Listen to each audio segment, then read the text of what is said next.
A hi, welcome to our channel. ఈ Sunday mini blog అనమాట. Sunday అంటే non veg ఉండాలి కదా, ఉంది కానీ మా ఇంట్లో కాదు, వదినల ఇంట్లో. అయితే మార్నింగ్ వదిన ఫోన్ చేసి బ్రేక్ఫాస్ట్కి ఇక్కడికి రమ్మని చెప్పింది. సరే అందుకనే ఇంకా రెడీ అయి వెళ్తున్నాం. మనం మేడమ్స్ ఆడుకోమంటే ఆడుకోరు కానీ ఇట్లా బయటికి వెళ్ళేటప్పుడు మాత్రమే భలే గుర్తొస్తాయి ఆడేకి. ఇంకా వెళ్ళిపోయాం అనమాట. అబ్బా చికెన్ చూసినారా ఎట్లుందో, నోట్లో నీళ్ళు ఉడుతున్నాయి కదా. మీ ఇంట్లో స్పెషల్ ఏంటి ఈరోజు? టేస్ట్ మాత్రం సూపర్ ఉన్నాయి అన్నీ. ఏమేమి చేసినా చూద్దామా. ఇడ్లీ, రాగి ముద్ద, నాటుకోడి పులుసు, నాటుకోడి ఎగ్స్, నాటుకోడి పెప్పర్ ఫ్రై, చికెన్ ఫ్రై. ఫుల్గా తిన్నామన్నమాట. టేస్ట్ మాత్రం అసలు సూపర్ ఉండే. అన్నీ తినేసి అట్లా కివి మేడం కోకోనట్ వాటర్ కావాలంటే తాపిచ్చేసి ఇంత తిన్నాక వాకింగ్ చేయకుంటే ఇంకా అయిపోతాం.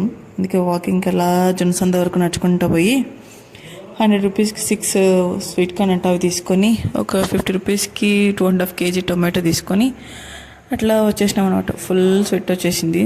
ఫుల్గా వాటర్ తాగేసి మళ్ళీ ఆఫ్టర్నూన్ కూడా తినేసి కొంచెం రిలాక్స్ అయ్యి వచ్చేసినాం అనమాట. పిల్లల్ని పిలుచుకొని మేడమ్స్ అందరూ ఏదో టీచర్ స్టూడెంట్స్ ఆట ఆడుతూ ఉన్నారు. ఇంకా కివి మేడంకి నిద్ర వచ్చేసింది. మేడంని పండుకోబెట్టేసి మేము ఈవినింగ్ టీ తాగేసినాం.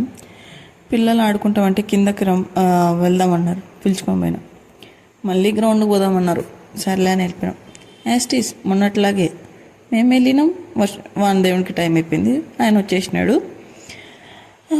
మన మేడమ్స్ రమ్మంటే వస్తారా, కొద్దిసేపు వర్షంలో తడుచుకుంటూ వచ్చేసినాం ఇంటికి. ఇంటికి రండి మా పైకి అంటే రారు. కింద కొద్దిసేపు డ్యాన్స్లు వేసి ఆడి ఇంకా వచ్చేసినారు పైకి. బాగా తడిసినారు, డ్రెస్ చేంజ్ చేసుకొని స్నాక్స్ తినేసి. మా డే అయితే ఇలా జరిగిందనమాట. మీ డే ఎలా జరిగింది? ఎలా స్పెండ్ చేశారు? రిలాక్స్ అయ్యారా బాగా? Thanks for watching. Bye, next video కలుద్దాం.